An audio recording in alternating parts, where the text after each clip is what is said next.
Par une nuit de pleine lune, une jeune fille s'enfuit, effrayée, dans une forêt. Tout près, il y a une famille, et dans leur maison, le père commence à s'enfermer, craignant un malheur.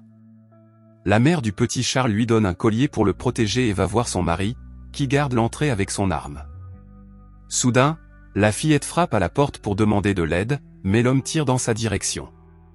Cependant, peu après, une bête apparaît, essayant d'entrer dans la maison d'une manière ou d'une autre. Malheureusement, les balles n'atteignent pas la bête, qui parvient bientôt à envahir la maison familiale et tue rapidement les parents du garçon. Lorsque la bête s'approche du jeune Charles, elle active un mécanisme qui fait tomber le lustre du plafond sur la créature. Avant de partir, le garçon met le feu à la maison pour brûler la bête. Après le départ du jeune homme, le corps du loup-garou se transforme en la jeune fille de tout à l'heure, révélant quelle était la créature.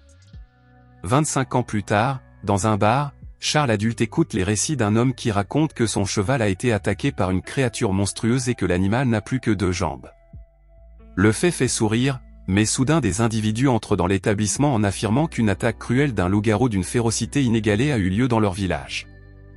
Charles se lève et prend le tract de la récompense pour la capture ou la mort de la bête, découvrant que le massacre a eu lieu dans le village de Draguco, qui a été ravagé par la bête. Ailleurs, un garçon nommé Daniel se réveille et ouvre les fenêtres de sa maison. Il se prépare et trouve sa mère, nommée Vadoma. Il la salue et va rencontrer le médecin avec lequel il travaille. Pour en revenir au groupe de Charles, nous apprenons qu'il fait partie des chasseurs de loups-garous. 2 d'entre eux, Fong et Nicolas, s'interrogent sur l'attaque dans la nuit suivant la pleine lune, croyant qu'elle pourrait être vraie, mais les 2 autres, Stéphane et Casia, ne sont pas aussi sûrs de ces faits.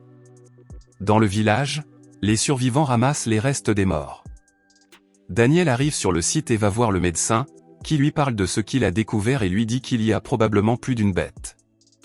Daniel aide le médecin à s'occuper des blessés. L'un d'eux, en entrant, a un bras gravement blessé comme s'il avait été brutalement mordu, mais lui et sa femme prétendent que cela a été causé par une batteuse. Cependant, en examinant l'homme, le médecin remarque une canine dans la blessure et les patients effrayés affirment qu'il ne s'agit pas d'un loup-garou. La femme demande s'ils peuvent aider son mari et le médecin, conscient du danger d'être mordu par un loup-garou, tire sur l'homme. Il laisse la femme dire adieu au corps du défunt et sortent. Il voit des gens se rendre à une réunion avec tous les villageois, où la police locale prendra la parole. Le médecin demande à Daniel d'aller écouter ce qu'ils ont à dire. L'agitation règne à l'intérieur du village car un chasseur solitaire a capturé et tué la bête qui effrayait le village. Cependant, avant qu'il ne puisse payer, un coup de feu fait tomber la créature du plafond, qui s'avère n'être qu'un loup mort avec des branches sur la tête pour ressembler à la bête. Charles se présente et dit qu'il peut capturer le mal qui effraie tous les villageois, mais que la somme sera plus élevée que ce qu'il paie. Craignant que la créature ne revienne et fasse ce qu'elle a déjà fait, le shérif accepte de doubler la somme. Voyant cela, Daniel décide de suivre le groupe et, après s'être présenté, offre ses services pour aider les chasseurs, mais son offre est rejetée. Plus tard, alors que Charles va prendre l'air avec quelques amis, Daniel s'approche et propose à nouveau son aide. Stéphane dit que l'intelligence ne suffit pas pour chasser un loup-garou, mais cette fois Charles demande des informations sur la créature qui a attaqué le village. Le groupe parle à Daniel, qui lui dit ce qu'il sait, et il est accompagné d'autres chasseurs et du shérif. Daniel montre la carte où il y a eu des attaques auparavant et affirme que les attaques des bêtes sont plus instinctives, alors Charles dit qu'ils vont attirer la créature vers eux. Le lendemain matin, Daniel est confronté à Eve qui lui reproche d'être avec les chasseurs, sous prétexte que c'est dangereux.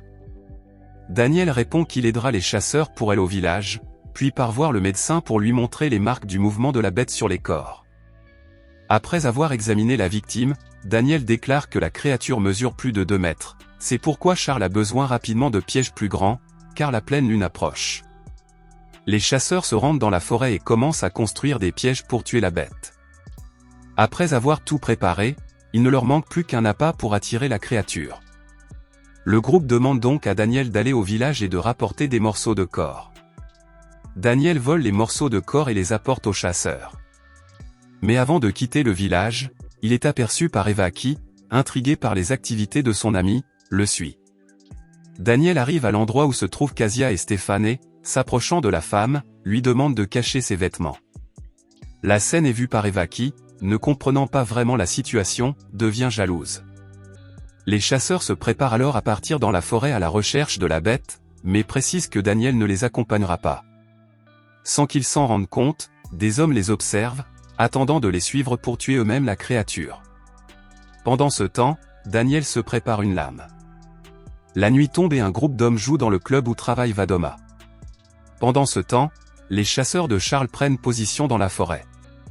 Dans l'obscurité de la forêt, les hommes qui cherchent une récompense pour la capture de la créature ne se rendent pas compte qu'ils sont déjà proches de la terrible bête. Charles les repère, mais n'attire pas leur attention. Malheureusement, les chasseurs qui s'immiscent dans la forêt déjouent les pièges et certains d'entre eux finissent par mourir. L'un d'entre eux est rattrapé par Charles et confronté à la bêtise qu'il a commise, mais il se rend compte que la bête est plus intelligente qu'il ne le pensait. Au travail, Vadoma disparaît un instant et un homme l'appelle pour qu'elle les serve, mais elle n'apparaît pas. Quelques minutes plus tard, alors qu'ils sont déjà ivres, les hommes sont attaqués et jetés par la fenêtre. Daniel se réveille en entendant de grands hurlements et, terrifié, court dans la forêt. Il se dirige vers la maison d'Eva, mais lorsqu'elle s'approche pour ouvrir le grand portail, Daniel est entraîné par la bête. Heureusement, ce n'est qu'un cauchemar et Daniel se réveille le lendemain matin. Sa mère rentre à la maison et l'informe que la maison close où il travaille a été attaquée.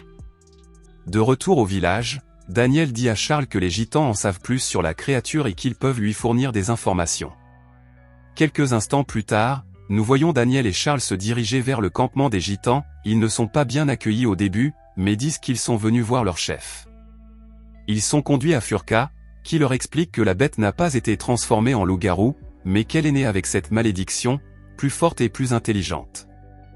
Furka affirme qu'à chaque jour lunaire qui passe, la bête devient plus forte et dit qu'elle pourrait se transformer en loup-garou n'importe quand. La gitane avertit les chasseurs que dans 2 jours, le solstice d'hiver arrivera et allongera la nuit, ce qui rendra la créature bestiale plus forte et impossible à arrêter.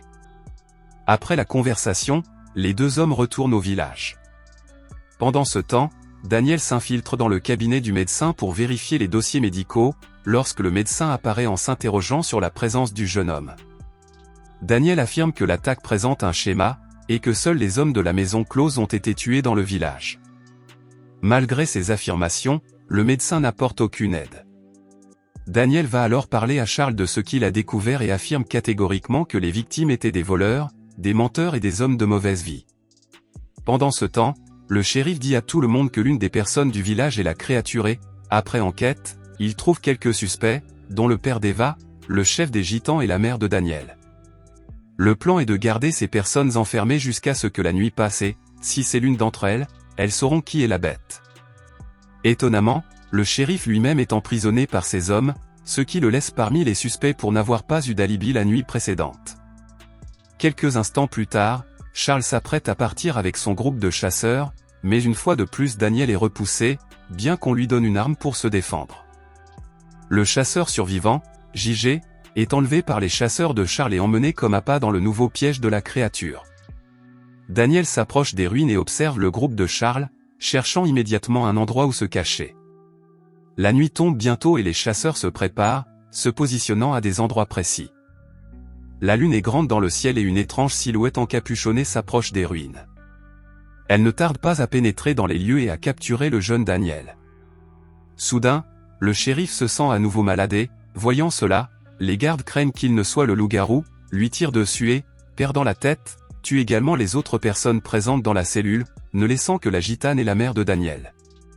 La créature ne tarde pas à sortir des ruines, révélant sa véritable forme.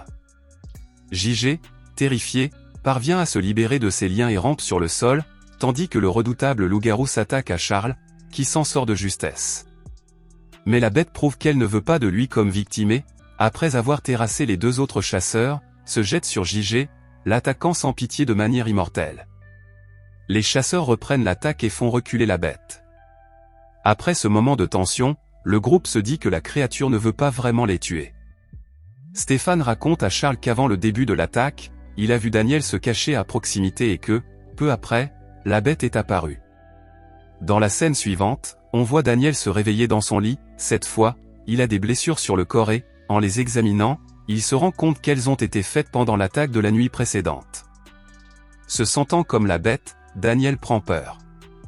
Le lendemain matin, la police transporte les corps des morts hors de la prison, parmi lesquels se trouve le père d'Eva. Daniel se retrouve chez lui, mais avant de partir, il est arrêté par sa mère qui savait déjà qu'il était la vraie bête. Il la confronte, mais s'enfuit rapidement. Quelques instants plus tard, Charles retrouve Daniel à la taverne du Cheval. Le jeune homme se lamente d'avoir causé tant de mal et attend la sentence du chasseur.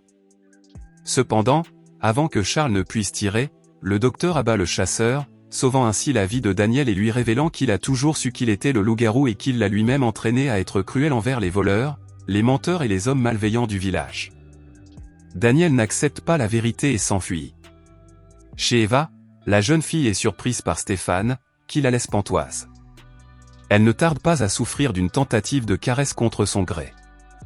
C'est alors que Daniel entre dans la maison et se bat contre le chasseur, mais il est facilement vaincu. Cependant, le jeune homme n'abandonne pas et, par un coup de chance, jette le chasseur par la baie vitrée. Après le départ de Stéphane, Daniel commence à se sentir mal, mais il s'approche d'Eva et lui donne une dague en argent qu'il a fabriquée, en lui disant que si la bête devait apparaître, l'arme pourrait tuer la créature. Il l'embrasse et s'en va. Dans la forêt, Daniel marche à travers les arbres et, alors que le docteur le cherche, l'expérimenté Stéphane le trouve en premier et frappe le jeune homme, l'assommant. Plus tard dans la nuit, on voit Daniel enchaîné et pendu à un arbre, entouré de Stéphane et d'autres personnes. Lorsque la lumière de la pleine lune l'atteint, sa transformation en une terrifiante bête-garou commence. Les gens qui voient la créature féroce sont effrayés, mais ne quittent pas les lieux. Eva, elle, parvient à s'échapper. Pendant ce temps, Eva se cache dans les ruines et Stéphane la suit de près et ne tarde pas à la capturer. La bête Daniel se libère et se dirige vers les ruines, tandis que la mère qui le protège est abattue. Stéphane entraîne Eva dans une grotte et, alors que la bête s'approche d'eux, Stéphane, avec une force stupéfiante, pousse le loup-garou au sol. Eva est stupéfaite par la scène, mais Stéphane lui explique qu'il s'agit d'autre chose. Il entraîne Eva dans un autre lieu puis entre en collision avec la créature. La bête le surprend et le projette contre les colonnes, le griffant férocement. Mais sa force ne suffit pas à l'arrêter. Lorsque Stéphane tente d'attaquer Ève, la bête Daniel le pousse contre une barre de bois et le laisse plaquer au mur. Le cœur brisé, Stéphane part en poussière. Soudain, le médecin arrive et ordonne à la bête de s'asseoir. Le docteur explique que lorsque la mère du jeune homme l'a sollicité, il l'a d'abord aidé en endormant Daniel à chaque pleine lune, puis, voyant son potentiel, il a dressé la créature à faire ce qu'il voulait. Après avoir révélé la vérité, le docteur déclare qu'Ève sait tout et qu'elle doit donc mourir. Lorsqu'il ordonne à la bête de tuer la jeune femme, la créature désobéit à son ordre, ce qui l'incite à saisir son arme pour tirer. Heureusement, le chasseur Charles apparaît et tire sur l'homme, le tuant.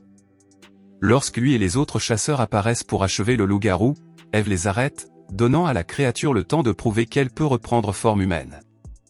Acceptant la demande d'Eva d'épargner la vie de Daniel, Charles accepte de ne pas le tuer.